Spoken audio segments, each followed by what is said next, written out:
귀를 찢는 듯한 굉음과 함께 뿌연 먼지 구름이 피어오릅니다. 수십 층짜리 아파트의 주차장이 엿가락처럼 휘어지고 단단해야 할 콘크리트 기둥이 비스킷처럼 바스러져 내립니다.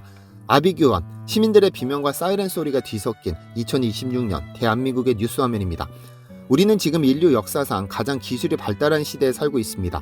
컴퓨터로 하중을 계산하고 최첨단 장비로 철근을 엮고 강철보다 단단하다는 콘크리트를 들이부어 건물을 짓죠. 그런데 왜 멀쩡하던 건물이 입주도 하기 전에 무너져 내리는 걸까요? 기술은 발전했는데 왜 건물은 더 약해졌을까? 이 창피한 질문 앞에서 우리는 고개를 들 수 없습니다. 장면을 바꿔보겠습니다. 이곳은 경주 토암산의 깊은 산자락입니다. 바람에 흔들리는 대나무 숲의 소리만 가득한 이곳에 시끄러운 굉음 대신 천년의 침묵을 지키고 있는 건축물이 하나 있습니다.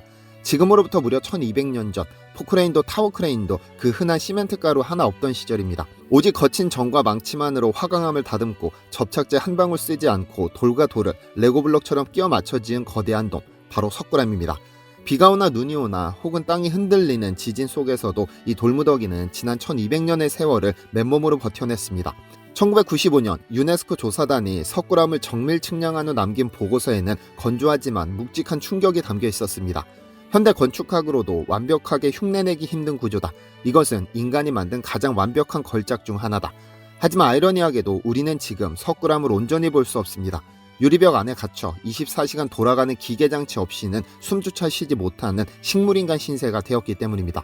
도대체 누가 왜 이 위대한 유산의 숨통을 끊어놓은 걸까요? 1913년으로 잠시 이동해 보겠습니다.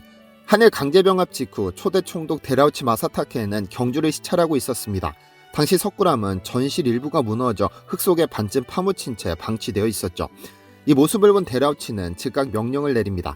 대일본 제국의 앞선 근대 기술로 이 유적을 완벽하게 해체하고 보수하라. 얼핏 보면 식민지의 문화를 아끼는 듯한 발언처럼 들립니다만 그 명령에는 오만함이 깔려 있었습니다.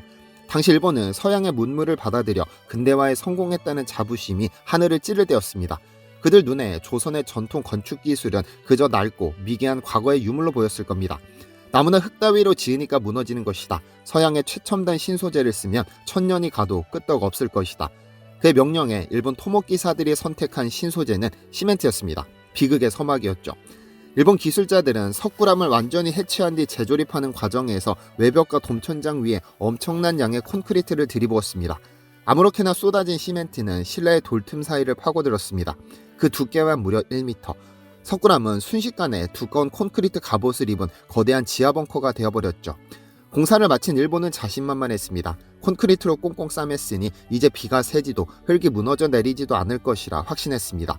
하지만 그들이 얼마나 큰 실수를 저질렀는지 깨닫기까지는 오랜 시간이 걸리지 않았습니다. 공사가 끝나고 얼마 지나지 않아 석굴암 내부에서 기괴한 현상이 목격됐습니다. 툭 투둑, 천장이 뚫린 것도 아닌데 어디선가 물방울 떨어지는 소리가 들리기 시작했습니다. 화강암으로 깎아 만든 본전분의 온화한 얼굴 위로 송골송골 땀방울 같은 물기가 맺히더니 이내 주르륵 흘러내렸습니다. 바닥은 흥건한 물바다가 되었고 습기를 머금은 벽면 곳곳에는 시퍼런 이끼와 곰팡이가 독버섯처럼 피어올랐습니다. 왜 이런 일이 벌어졌을까요? 원인은 간단합니다. 화강암은 원래 숨을 쉬어야 하는 돌입니다. 돌틈 사이로 미세한 공기가 드나들며 자연스럽게 습기를 조절해야 하는데 일본이 그 모든 숨구멍을 1m 두께의 콘크리트로 완벽하게 틀어막아 버린 겁니다. 마치 사람의 코와 입을 비닐로 꽁꽁 싸맨 것과 다름없는 짓이었죠. 석굴암은 그 안에서 서서히 질식하고 있었던 겁니다. 예상치 못한 사태에 당황한 일본 기술자들, 그들이 내놓은 해결책은 무지함을 넘어 엽기적이기까지 했습니다. 습기가 문제라고? 그럼 말려버리면 되잖아. 그들은 석굴암 입구에 거대한 증기 보일러를 설치했습니다. 그리고 파이프를 통해 뜨거운 스팀을 석굴 안으로 뿜어대기 시작했습니다. 뜨거운 증기가 차가운 화강암을 강타했습니다. 돌을 삶아버린 겁니다. 급격한 온도 변화를 겪은 화강암 표면은 부식되어 갔고 고온 다습한 환경을 만난 이끼들은 오히려 더 신나게 번식했습니다. 근대 과학을 맹신했던 제국주의의 오만이 천년을 버텨온 신라의 위대한 과학을 무참히 짓밟는 순간이었습니다. 그렇다면 여기서 의문이 생깁니다. 일본이 저렇게 망쳐놓기 전 도대체 지난 1000년이 넘는 세월 동안 석굴암은 어떻게 이끼 하나 없이 뽀송뽀송한 상태를 유지할 수 있었던 걸까요? 기계 하나 없이, 시멘트 한 방울 없이 자연의 힘만으로 습기를 통제했던 신라의 비밀. 그 충격적인 진실은 광복 후 우리 손으로 석굴암을 재조사하는 과정에서 드러났습니다.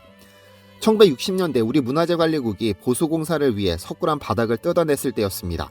기술진은 콘크리트 더미 아래 바닥 돌밑을 흐르는 작은 물줄기를 발견했습니다.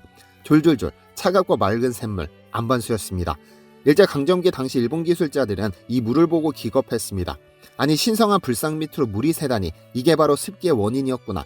그들은 즉시 배수관을 박아 이 물을 밖으로 빼버렸고 바닥을 콘크리트로 덮어버렸습니다. 하지만 그것은 1200년 전 신라 건축가의 의도를 전혀 잊지 못한 무지의 소치였습니다. 그 차가운 샘물이야말로 기계장치 하나 없이 24시간 가동되던 석굴암의 천연 제습기였기 때문입니다. 학계에서는 이를 두고 정교한 연력학의 원리가 숨어있다고 분석합니다. 원리는 간단합니다. 한여름에 냉장고에서 차가운 콜라겐을 꺼내 식탁 위에 두면 어떻게 될까요? 캔 표면에 물방울이 송골송골 맺힐 겁니다. 공기 중의 수분은 차가운 물체에 달라붙는 성질이 있습니다. 결로 현상이죠. 신라의 건축가 김대성은 이 자연의 섭리를 건축에 그대로 적용했습니다.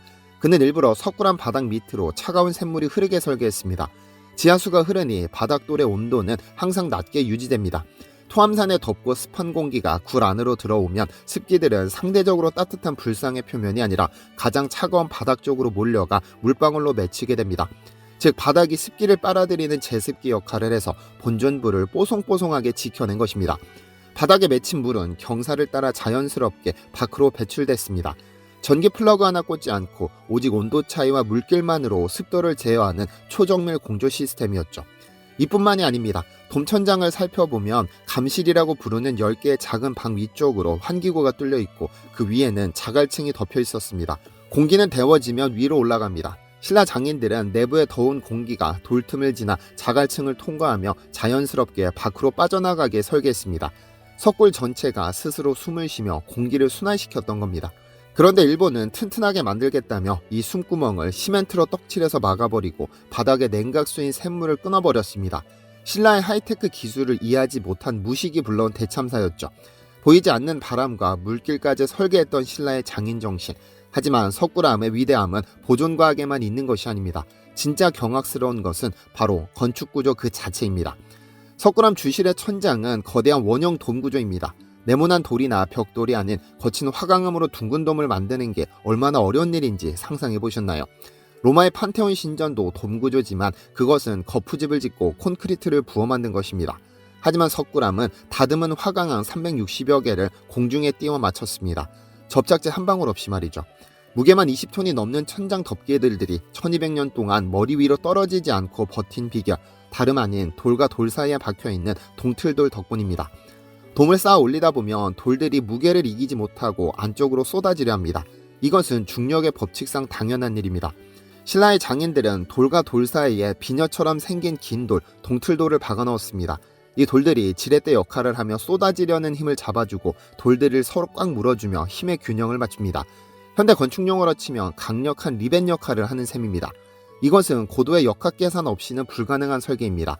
동틀돌의 각도가 조금만 어긋나도 와르르 무너질 수밖에 없는 아슬아슬한 구조를 신라 장인들은 맨손으로 완성해냈습니다. 진도 7의 강진이 와도 돌들이 서로 꽉 물리면서 진동을 흡수하는 내진 설계가 이미 1200년 전에 구현되어 있었던 것입니다. 1995년 유네스코는 석굴암을 세계문화유산으로 지정하며 이런 평가를 남겼습니다. 석굴암은 동양을 넘어 세계 건축사의 유일무이한 걸작이다. 하지만 우리는 이 걸작의 진면목을 더 이상 볼 수 없습니다.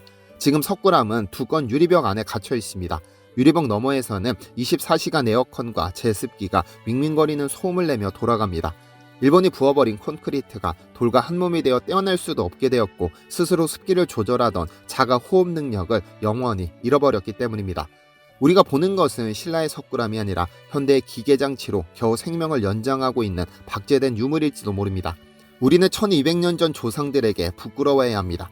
그들은 보이지 않는 땅속의 물길 하나, 돌틈 사이로 흐르는 바람 한 줄까지 계산해서 1000년을 가는 건물을 지었습니다.